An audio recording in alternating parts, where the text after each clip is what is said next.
Greetings. Welcome to Dr. English's Book Lovers Book Club. I'm Dr. English and I teach English. This week I'm going to review the book Before the Coffee Gets Cold, and it's by Toshikazu Kawaguchi. It's a Japanese writer and it's been translated. I don't think it says in here who the translator was, but I have to say, it does say, it says translated from Japanese by Geoffrey Trousselot. I'm not sure how to pronounce that name. Trousselot. So that's the translator. And I will say, it took me a little bit of time to kind of get used to this, because the writer really emphasizes like what the women are wearing. And I just thought that, I found that really fascinating. But as I got more into it, I liked it more. But at the beginning, it was just one of those, I'm like, I'm not really sure about this book. There are 4 sections: the lovers, husband and wife, the sisters, and mother and child. And throughout the whole the whole idea of this is a story about going into this little cafe called Funicella. It's interesting to me what it's called. But so apparently it's an urban legend that you could go to this cafe and you could travel back in time. And so it starts out with Fumiko and Goro, and they're, they've been in a relationship, and then he decides that he's going to go to America. And so she wants to go back in time to like a week before because she didn't say all the things that she wanted to say to him. And so that's how it starts off. And I'm so irritated with Fumiko because she's just so, I don't know, maybe the word is neurotic, and the writer does such a good job of like, just how she just worries about everything and she rethinks everything in her mind. And so he does a good job of doing that.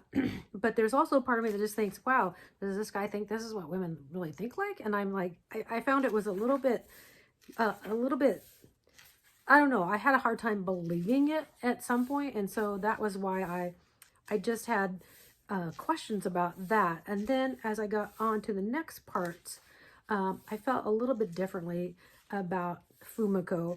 But in this first part, I was like, oh my goodness, it's just like, I can't believe anybody could be so neurotic. So in that case, and it had been very much intentional on the writer's part too, to do that. So and then so there's this recurring like motif, I think, throughout all 4 sections. And it's like, so the people can go to this cafe, and there's always the same people that are there to kind of take her on the journey. Her name is Kazu. And so Kazu is kind of the one who pours the coffee. Like, she pours the coffee, and then when she pours the coffee, the clock starts about how much they can go back in time. And she always tells whoever is in this particular chair that they have to drink the coffee before it gets cold, or else they'll end up like the person who's in the chair all the time. Like throughout this whole book, there is this woman in a white dress who's in this, and she's reading a book. She doesn't speak, very briefly, but apparently she stayed too long in the past, and so she's like permanently there in this chair. And so I like that kind of, it's like an art kind of take on things in some ways.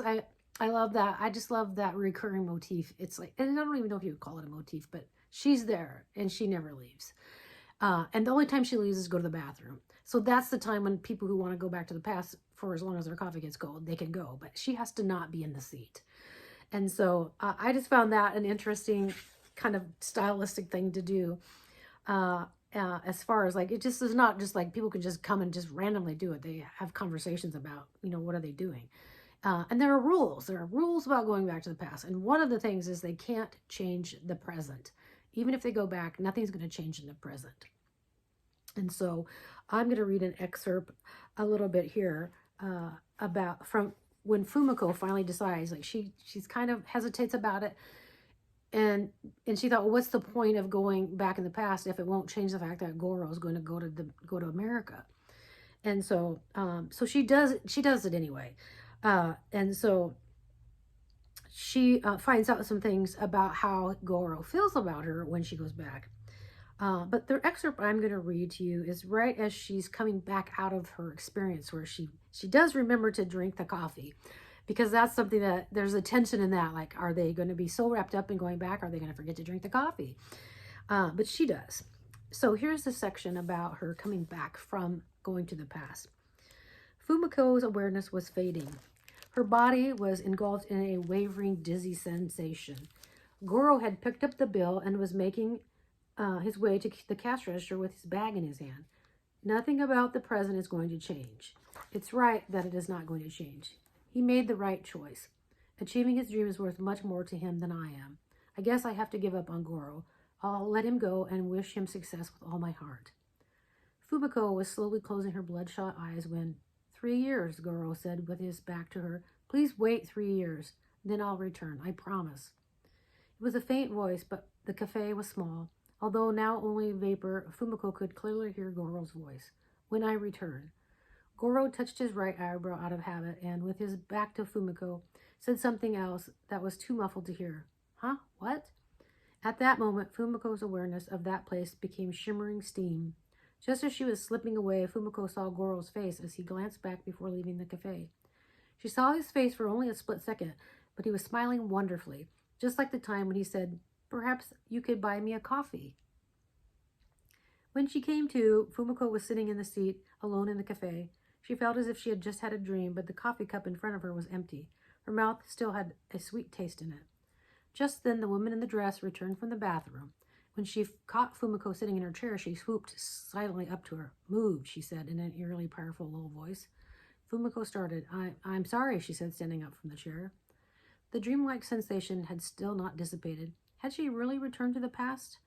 Going back in time didn't change the present, so it was only normal that nothing felt different. The aroma of coffee drifted from the kitchen. Fumiko turned to look. Kazu had appeared carrying a fresh cup of coffee placed on the tray. Kazu walked past her as if nothing had happened. When she got to the woman in the dress's table, she cleared Fumiko's used cup and placed the fresh cup of coffee in front of the woman in the dress. The woman gave a small nod of acknowledgement and began to read her book. Returning to the counter, Kazu asked casually, How was it? On hearing these words, Fumiko finally felt sure that she had traveled in time. She had returned to that day, 1 week ago. But if she had... So I'm just thinking, yes, that doesn't change the present, right? That's right. Well, what about those things that happen later? I'm not sure what you're saying. From now on, Fumiko chose her words. From now on, what about the future? So I'm going to transition into another reading later in the book.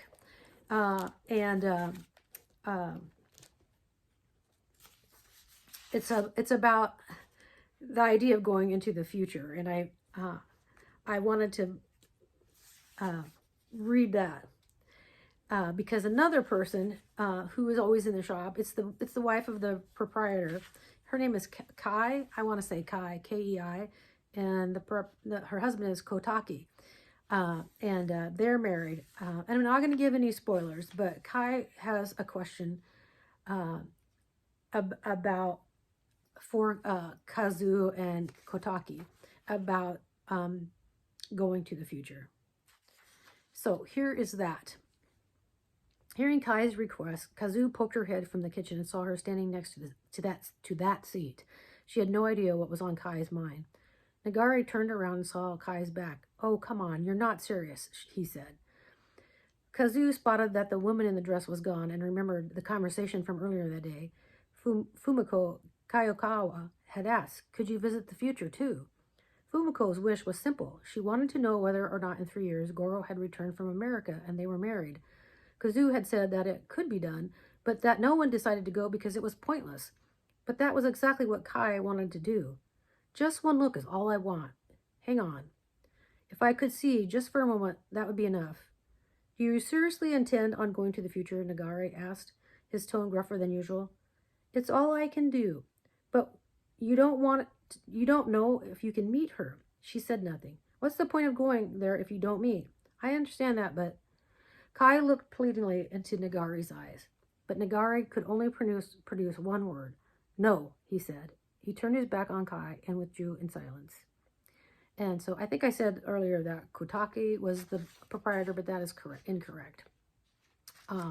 It was actually, it's Nagari.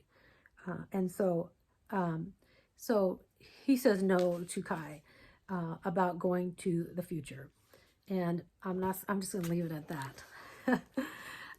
I do recommend this book for high school. I think it's a book that you can do in high school. I think there are some things as far as the pronunciation of names and things that might be a little bit tough, but it's an interesting read. I saw another review of it and the person did not like it at all. And I'm like, I can't say that I didn't like it. It just was a little slow moving at first. And I didn't really like Fumiko's character at all. But I really love Kai. She's wonderful.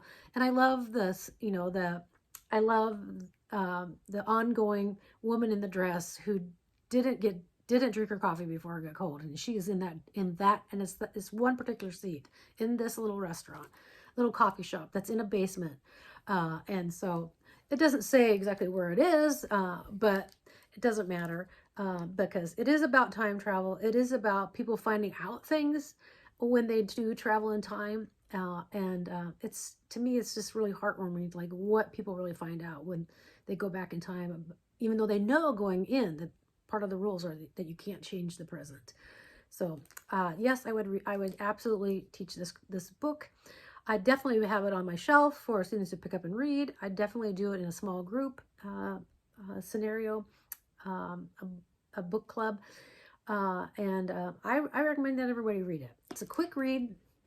And I think if you can get past the very first part, you'll be fine, because it does pick up, and it's fascinating how it's Toshikazu Kawaguchi is the writer. So next week, I'm going to be reviewing Perks of Being a Wallflower, and I hadn't read it in a long time, and I kind of forgot some of the things about this book, but I'm super excited to review Perks of Being a Wallflower next week. So I'll see you next week. Thanks for joining me. Bye.